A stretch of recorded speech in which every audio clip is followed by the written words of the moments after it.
Welcome back. Today we'll be analyzing and reviewing episode 6 of Confessions of a Female Founder, featuring Heather Hasson, co-founder of Fix. And I've got to admit, this episode was unexpectedly refreshing because Heather came in strong, clear, and bold. She didn't fall for any of Meghan's usual giggles, fluff talk, or fake deep one-liners. And if we're being honest, Heather didn't even seem like she had an actual relationship with Meghan.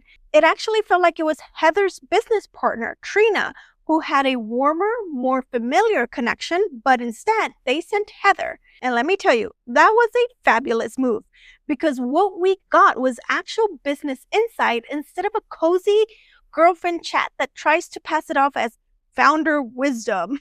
I was hesitant to even watch this episode because of how previous episodes have been. But boy, was I glad that I did not miss this episode. Let's get into it. We're going to start with the first clip. I believe I have a total of 7 clips for y'all. So this is the first one. So as I've been building as ever, let me tell you, it is just a constant state of recalibration. There's joy in that. But we are always in motion. And if you're a founder yourself, you know exactly what I mean because we're moving at warp speed, problem solving, filling gaps in real time, scratching a million tiny things off of your to-do list, but not in that fun way like a lotto ticket. And then all of a sudden, you're switching gears and you're thinking about the big picture strategy and where you want to be in 5 or 10 years.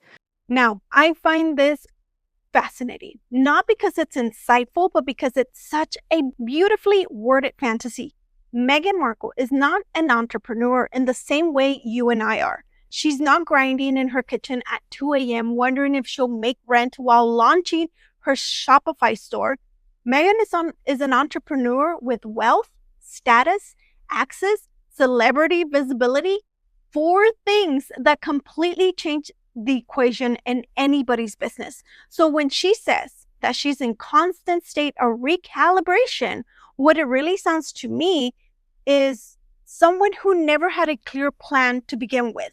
Recalibration sounds poetic, but in business terms, it often means you're still stuck in the brainstorming phase, constantly pivoting, shifting, doubting, and second guessing.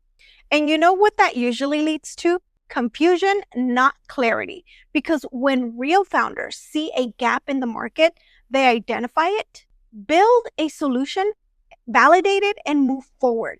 There's a difference between iterating and stalling. Meghan makes her founder journey sound like an endless loop of sticky notes and scented candles. Let's be real. When you got a high-powered team, a Netflix deal, and a global press coverage before your product is even out, that scratching off to-do list moment she's describing, that's happening on a team Slack, not on her notes app at 2 a.m. It's not wrong to have support, absolutely not, but don't glamorize the chaos as if it's the same for every beginner entrepreneur. We're not dealing with the same things here. If anything, what she's describing sounds like a founder who didn't listen to the very experienced team she likely had. A team that probably said, here are the red flags. Here's a customer disconnect. Here's what's not scalable. And instead of adjusting or focusing, she ignored them. That's not recalibration. That's lack of strategy. Do you want to know what real recalibration in business looks like? It's when a founder hears hard feedback, adjusts their offering or their pricing, refines their messaging, or retools the backend. Not just vibes their way into a new aesthetic and rebrands like Meghan has. Meghan's description is a romantic fluff wrapped in entrepreneur buzzwords. And unfortunately for her, real founders, the ones who have gotten their hands dirty, can smell the fluff a mile away. And Heather, she smelled it. Let's go on to the next clip. Honestly, I think what you've created is so amazing. I was just watching your show the other day too. Thank you. Because I'm a terrible cook. I can't cook anything, but I'll bring you lemonade or something like in the juice world. I could do that. This right here is where the distance between Heather and Meghan starts to show. And I was living for it, really. The moment that Heather casually slips in, I was just watching your show the other day. And this was not a fangirl moment. It wasn't glowing admiration like Meghan thought it was. It was polite, professionalism, emphasis on polite. It felt like someone who had just done her homework before her interview. Like she Googled Meghan Markle, skimmed the Netflix trailer, and said, okay, let me get through this. I loved it. What makes this moment even funnier is Meghan's reaction. She lights up like she just got a compliment from Oprah, as if Heather's watching with some form of validation to her. But if you listen to Heather's tone, it's completely neutral. Respectful, yes, but neutral and warm. And honestly, that was the most CEO energy we've seen in this entire series. Heather isn't here for girl boss hug. She's here to talk about her business. And the subtext of this moment, Heather didn't know Meghan's show because it's not really relevant of her world. So she's like, let me watch an episode or two before I go on her podcast. All right, so let's move on to clip number 3. And oh my goodness, this might be my favorite one. In the sense of, not because they don't have scrubs, but because we need to make them feel great, right? Yes. We need to make them care for the people that are caring for us. That's right. So we could have better patient outcomes, right? Mm-hmm. It's really interesting that becomes the catalyst for you. Mm-hmm. I love that because it's emotional, not economic. Oh, I'm not even driven by that. And I should be a little bit more, but Heather's speaking like a true founder, someone who built something from a real world problem. She's literally saying, my mission was to improve lives of people who take care of us. Because if they feel better, they will perform better and outcomes improve for everyone. That is the purest form of purpose-driven entrepreneurship. It's direct, it's focused, and it's tied to a real impact. And then Meghan jumps in trying to sound smart with her typical buzzword filler. I love that because it's emotional. It's not economic. Cue the arrow. She's trying to insert herself into a conversation she clearly doesn't belong. And Heather, without skipping a beat, softly claps back with, oh, I'm not even driven by that. I screamed. I was like, yes, Heather, give me high five. Because let's be real, Heather is driven by mission. Not metrics, not Instagram captions. She's not even thinking in terms of emotional versus economic. She saw a need. She built a solution and is committed to serving people. Meanwhile, Meghan, who's built her entire brand, is currently built around jam, curated aesthetics, and Oprah tag latte baskets, and doesn't even have a clear pain point her business solves. Like, what exactly is As Ever solving for? I would like to know. There's no product gap here. She's not closing anything. There's no underserved audience being elevated. No measurable outcome being improved. Just vibes, jams, and teas, and performative empowerment. This moment exposed the difference in the clearest way. Heather's building a movement. Meghan's building a brand. One is rooted in real-world needs, the other in whatever Pinterest board Meghan's team put together that week. And this is exactly what I've been talking about on my channel since the beginning. If you want to build a business, the real one, not just an aesthetic one like Meghan, it has to be rooted in service. You have to be able to solve a problem, meet a need, make life better for someone else other than yourself. That's the foundation in lasting entrepreneurship. And Meghan, she lacks that servitude mindset completely. Her brand isn't about serving others. It's about presenting herself. It's a brand first, substance second. That disconnect is why so much of what she launches feels hollow, because service is not part of her equation, and audiences feel that.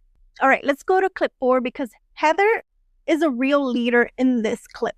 But, at that time, I really thought this was like our demise because I'm like, I screwed up royally.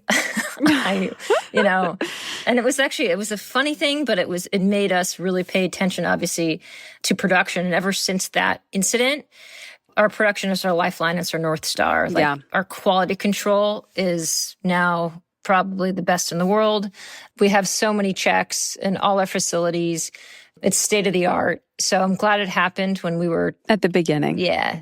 Well, all that stuff happens at the beginning. I mean, the types of minutia that at a certain point as a founder, at the onset, you kind of have to be across every single granular detail. For me, I don't know how to not have love in the details. But at what point do you go, okay, those were your beginning learns. What has that been like for you in the growth to make you go, okay, I'm in trust that they're going to solve it, that it's going to be okay, that you're not in the minutia in the same way as you were at the onset? Honestly, I still am in the minutia. I mean, I'm not CEO anymore of Figs. I stepped aside about 2.5 years ago. But I still do think I'm in the minutia. And I think that's the key to success sometimes. I think you have to ebb and flow from 0 feet, right? Boots on the ground, all the way to 60,000 feet. And you have to be able to do that in the same day, sometimes in the same hour. Heather's story starts with a real founder's nightmare, a big mistake early on that could have ruined her company. She owned it. She called it for what it was, a near demise. But instead of glossing over it or spinning it into some vague learning moment, she walked us through it on how her experience led to actual change. Better production, better quality control, real systems implemented, real standards. That's called growth through ownership. And then here comes Meghan. And y'all, she tries to make it sound relatable by tossing out the word minutia, like a lifeline. But she takes Heather's real, raw story and flattens it with some romanticized nonsense about having love in the details. Girl, like Heather's talking about international quality checks and a supply chain optimization, not how to pack a gift box with lavender tissue or how to make sure, I don't know, whether it's packing peanuts or foam. Like what? What's even more telling is that when Meghan tries to guide the conversation into scaling, asking Heather how she lets go of those tiny details now that her company has grown, she's clearly expecting a polished answer about delegation and visionary leadership. And what does Heather do? Oh my goodness, the best thing. She flips it. She says, I still stay in the minutia. That's the key to success. Oh my gosh, boom. That's the difference right there between someone who built a business from scratch and someone who bought their way into one. Heather is still showing up. She's not CEO anymore, but she's still obsessed with the details because the details build trust. The trust builds the brand, and the brand is what delivers results. You cannot outsource obsession for your business, and Heather gets it. Meanwhile, in Meghan's land, she seems more interested in framing herself as a founder who's moved beyond the hard stuff, as if being in the weeds is beneath her now. It's giving, let the peasants handle the fulfillment. I'm manifesting partnerships from the tub. But real founders know the minute you stop caring about the small stuff, the big stuff starts to unravel. Heather embodies that. Meghan just narrates around it. Whew, I loved Heather, if you haven't noticed. All right, let's go to clip number 5 because Meghan tries something and she falls flat. The large question that a lot of people listening will probably ask is, how do you get someone to buy into your vision? How do you get someone to believe in the thing as deeply as you do? Because as you're saying, you went through so many no's, like an auditioning actor, before you heard yes. But what makes that yes happen? Is that just timing? Is that the right connection? Is that stars in alignment? Or is there something that changed in how you conveyed your vision? Oh, if you did not catch it, it's okay. I got you. This moment right here is where Meghan's inexperience as a business-savvy founder really starts to show. She tries to draw a comparison between a founder pitching investors and an actor auditioning for roles. And I hate to break it to her. No, I don't. I love to break it to her, but those are not the same thing, like at all. It's not the same thing. When you're auditioning as an actor, the product is you. The rejection is personal, yes, but the metrics are completely different. Casting is often based on a combination of look, feel, type, whether or not you vibe with the script or the cast or the role. You can be talented and still not get the job simply because they needed someone 2 inches taller or someone, I don't know, that could ride a unicycle. But in business, when you're pitching to investors, the stakes are completely different. The rejection isn't about your personality. It's about whether your product solves a real problem, whether the business is scalable, whether there's a clear market, and whether the founder can lead the company through growth. This is logic-driven, risk-based decision-making. Investors are saying, will this work? Not, do you look the part? No, it's not the same thing. Trying to equate investor rejection with actor rejection is just another example of Meghan inserting herself into an experience she hasn't lived, trying to relate without having the receipts. It's her way of saying, see, you see, I know what it is to struggle for a yes to, but the struggle looks very different when your startup is self-funded by royal cash and your connections include Oprah and Netflix. So let's not act like the pitch deck grind is the same when you can just call up your A-lister neighbor. So no, Meghan, getting told no at an audition because you weren't enough for the part is not the same as having a venture capital pass up on your pitch because your product has no unique selling point. All right, that's all I'm going to say about that. So let's get to clip number 6 because this clip is absolute gold. Really got me was we were in a terrible, terrible lawsuit. Oh, gosh. Yeah. And I think, I was being personally sued as well for everything. My company was being sued and it was like, are you going to lose everything? And you can. Yes, you can. Do you feel more resilient after having gone through that? Because I will say you won. Oh, we won. We won. You fought that fight and you won. Yeah. So in some ways, coming out of that, because I think every entrepreneur in ways big or small are going to deal with things that feel like battles or criticism or scrutiny or legal or what have you. And how do you stay the course through that as opposed to just going, what is the point? They're coming for me. How did you stay the course? Why did you choose to fight the fight? And how did you feel coming out of it with a win? I just think about being a giant killer sometimes, right? Like David. I don't know. Right? Like you're just slaying dragons left and right. No, like in the sense of right? Because like the people that were suing us, they were the giants, right? They were the Goliaths. We were the Davids. Yeah, David and Goliath. Goliath, right? And I move on very, very quickly. So it's like, okay, next, and then go. Mm-hmm. Let's talk about this because it's such a clear moment of contrast between a founder who's lived through high-stakes business trauma and a host who just can't stop inserting herself. Heather's talking about a real, terrifying legal battle, the kind that threatens everything you built. She's vulnerable, she's honest, and she's explaining what it's like to stare down at the possibility of losing it all. That's a real CEO moment. And then Meghan, unable to let Heather sit in the moment, rushes to pivot. She blurts out, you won, twice, like she's trying to control the narrative.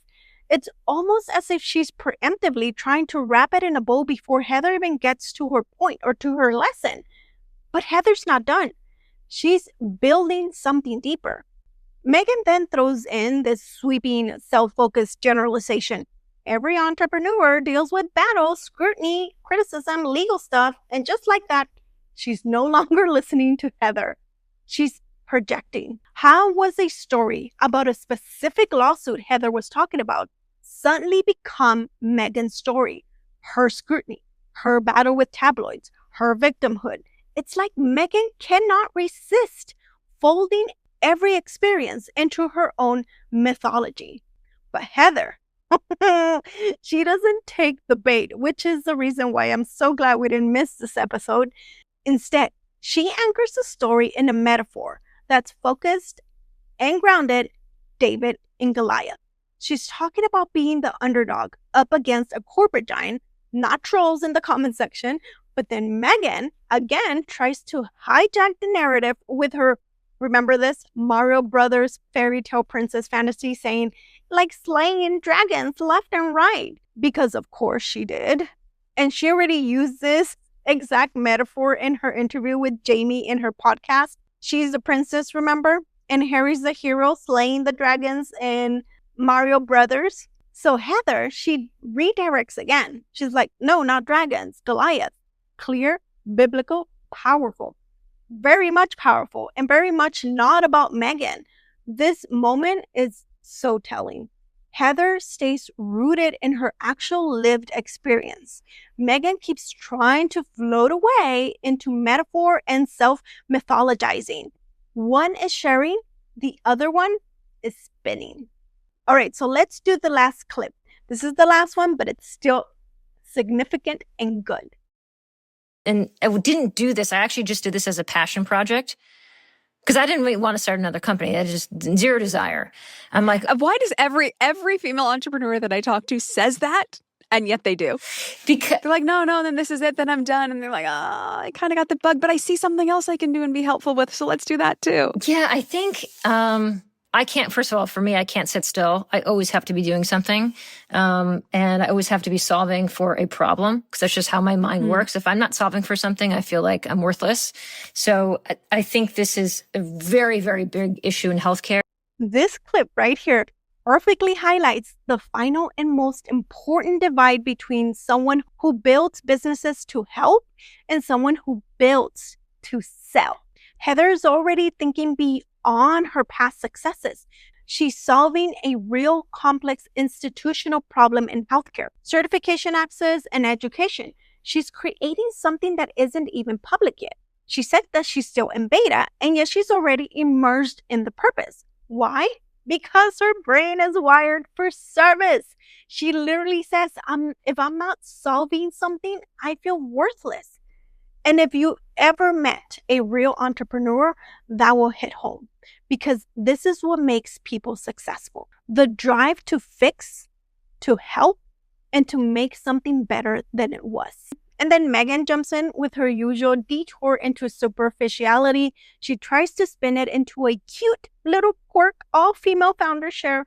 Oh, you say you're done, but then you get the bug again. As if Heather was talking about starting a lifestyle brand or launching a new line of yoga mats. But no, Heather's talking about a real impact here. And Meghan cannot relate because this is the part where Meghan doesn't get it. Business, real business, isn't built off vibes, branding, aesthetics, and glossy rollouts. It's built on solving a problem. How many of the best founders have said, I didn't plan on starting a company. I just saw something broken and I couldn't stop thinking about it and how to fix it. That right there is the heartbeat of entrepreneurship. But Meghan doesn't hear it. She can't because she's not tuned into service. She's tuned into the spotlight. Her ideas come from wanting to be seen as a founder, not from a genuine urge to improve something. That's why her products feel empty. That's why the strategy feels directionless. There's no purpose underneath it. It's just polished PR. And here's the thing. When I started my channel isn't just commentary. It's about clarity. You can go anywhere on YouTube to hear the gossip, recycle opinions about Meghan. So when I started my channel, I made it a goal to help people see through the PR spin and actually understand why Meghan keeps stumbling when it comes to business. And for the record, this isn't a hate channel. I don't name call or attack. Even when the Sussex squad slide into my comment section accusing me of profiting off hate, my response is always simple. Show me where I'm hateful and I will remove it. Crickets. All the time. Because my channel is not about hate, it's about learning. Meghan's public missteps offer so many lessons for every aspiring founder because building a business isn't about pretty branding or poetic captions. It's about consistency, clarity, and a mission that actually matters. So what did this episode teach us? That real founders build from grit, mission, and problem solving. Heather is the type of entrepreneur who rolls up her sleeves and stays in the trenches, even when she's no longer CEO. She's proof that leadership isn't about stepping back and letting the brand run itself. It's about never losing the heartbeat of your mission. Meghan? She's still playing dress up. She's trying to cosplay as a founder. But every clip, every insert, every awkward metaphor reminds us that she's not here to solve anything, but to sell us something. All right, guys, if you found this video helpful or eye-opening, give it a like, hit subscribe, and drop a comment because I love reading your comments. And I would like to know what stood out to you the most of this episode. Let me know. And thank you very much for watching, and I'll see you in the next one. Bye.